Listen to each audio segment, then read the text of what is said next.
Hello po. 1, 2, 3. Boom! So, good evening or good day, guys. 3, episode 3. The letters I never sent. So, for our podcast title today or tonight, Rejected but Not Defeated. I have a question for you guys. Have you ever feel like a door slammed right in your face? Ah, yes. Many times, especially, hala. Asensya na po. Kapila, a lot of doors have been shut. Sakto ba kung grammar? Basta, daghan akong experience of kind of that scenario. Ako kay, in my work, before ko nakakuha sa akong work, daghan kayong mga rejection, like, sendan lang kag email nga, sorry, we proceeded to other candidate. And sa una kay affected kay ko ana, like kada ma-emotional ako din mapektuhan na tanang party sa ako ang life. How about you, James? Yes, when the time nga napa ko sa seminary at the end of the evaluation. So I was expecting since I am the highest sa mga batch, so ako ang high nila, so I am expecting recommended ko for Ateneo or Santo Tomas, but sad to say I am recommended for a break. So I feel rejected. How about you, Ken? Wala. Like, I think friendship, like, Na-reject ka sa... Uy, katudain ko. Ano? Katudain reject naman yung pagkagbulak na Lego. wala, to niya wala, reject wala.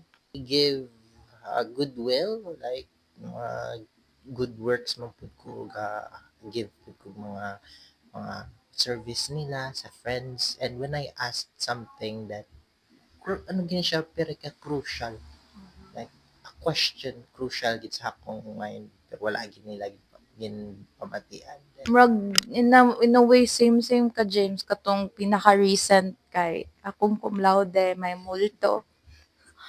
Yan. Kuan, taas man ko grades. Taas siya tanan, straight uno, but certain subject yun siya nga di pa related sa psych. Hagba. So, yan. I feel rejected yun because ano po siya, painful siya at that time kay I know manggod na I can. Naka-excel manggod ko. I know nga maka-excel ko. So, na painful. Yeah. Moto siya ako Why rejection hurts? Okay. For me, because na man akong goal is makakuha ko ana, and then when di pa ihatag sa ako kay syempre maka-hurt yun siya. It feels like sakit siya ba, mura po siya physical pain nga kumasamad ta, naa siya scar. Sa ako, okay, maybe expecting too much and working hard. Siyempre kay kuan magud kay nag-aim ka ba nga makabot nimo or makukuha nimo, but it's just a kuan expectation, and then lahi ang reality. So maybe mo na ang pinakasakit. Ang rejection is opportunity man, like I'm thinking always like that. So, dili ka masakitan. Masakitan ka for a short time naman po. So gina-work ko man ang self na kung paano na kon i-reverse ba nga nga next time di na ko maginani. Siguro, muna sakitan ko kay balo manggod ko nga I can. Tas I did my best. Tapos, aside sa nag-expect ko, kita manggod ko sa output sa akong nilihokan. Muna murag, I'm not boasting. Nasayangan ko sa effort na ko sukad pag first year. Murag, tanan nga time, tanan, Google na ko, wala ko social life. And then, ang ending kay, ouch. Muna, it hurts. Pero along the way kay murag ma-realize ba nimo nga God's plan kay is higher than mine. My path nga akong vision kay higher than or constructed na ang plan na path nagihimo ni Lord. Hindi lang nako makita kay natabunan mo siya pain. Pero process pa man siya. So hinay-hinay lang nako. Unsa nga type of rejection ang imo nga like murag experience na murag sakit jud siya? Pagka grade 7 jud ko, the moment nga came kami dire ni ate, the moment na reject ko sa akong papa. Ginapilit niyang image niya sa akon.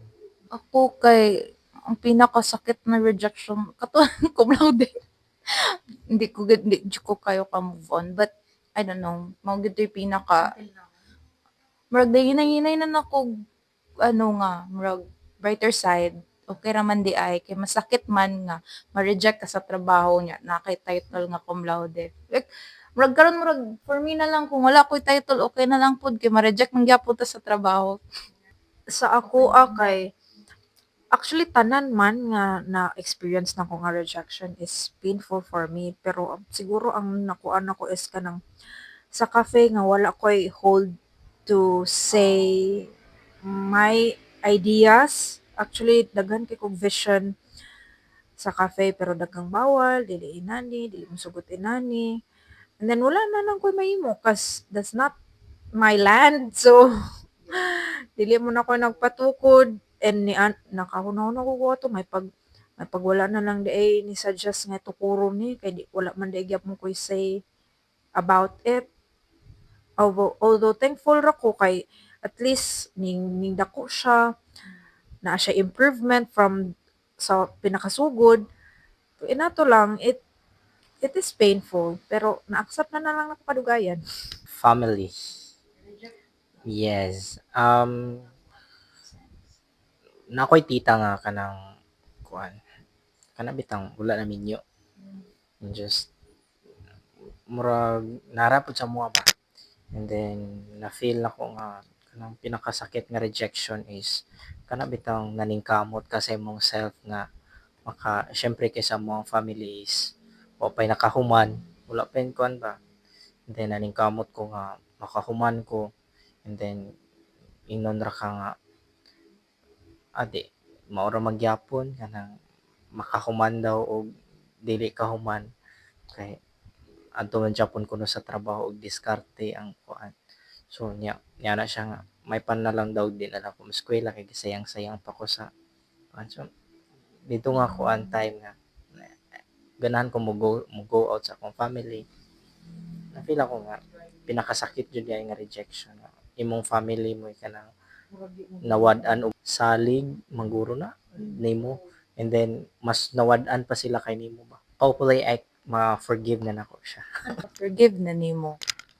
Dugay na. Na-forgive naman ako kay na-accept naman ako. Na-accept naman ako nga ana na siya. Paano mo siya gi-deal ba? Acceptance. Wala man tay mahimo siya ka family man gud na. To gyapon blessings nga gipanghatag si Lord maskin dili man siya inana sa akong vision na am gyapon customer maskin ginagmay. Paano na ko gi-deal? Una ato nagmukmok ko syempre. Tapos ay non-verbal pug ko tapos firme kong gahilak. Una to accept na lang gid nako. Gingnanan ako sila daan nga basig dili ko ka-graduate ug dili ko na ako gyud makuha. Katong atong time mga namatay na tong ang manok ni Papa. Pagkagabi grabe gito nga hilak na kon.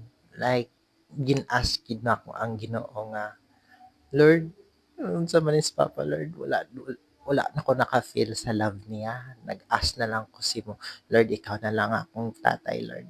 Then, through time, ga-wonder gid ang utok. Pero ang mentality nga mo grow ara gyapon. And then, through time, ga-grow, nga gidula naman kay Don't tie your worth to outcomes. Feeling ko need daw nimo i-detach ang opinion gani from sa katong sa iya ba or sa iya ang opinion gani sa person kay dili nimo i-attach to that nga di magbase imong worth gani sa inana. Cause worth it man gud ta tanan tas napud sa Bible nga gihimo gud ta ni Lord tapos gikan gud ta sa iyahang breath that is how precious we are so dili na to i-tie sa someone's opinion about us because ang importante kaila ta sa to ang core kaila pud ta kung kinsa ta alimot nang gid ta sa hay mong god as human as we are. Because of the pain, makalimot man jud ta. How about you, Stitch? Okay, wala. Walang problema sa buhay to.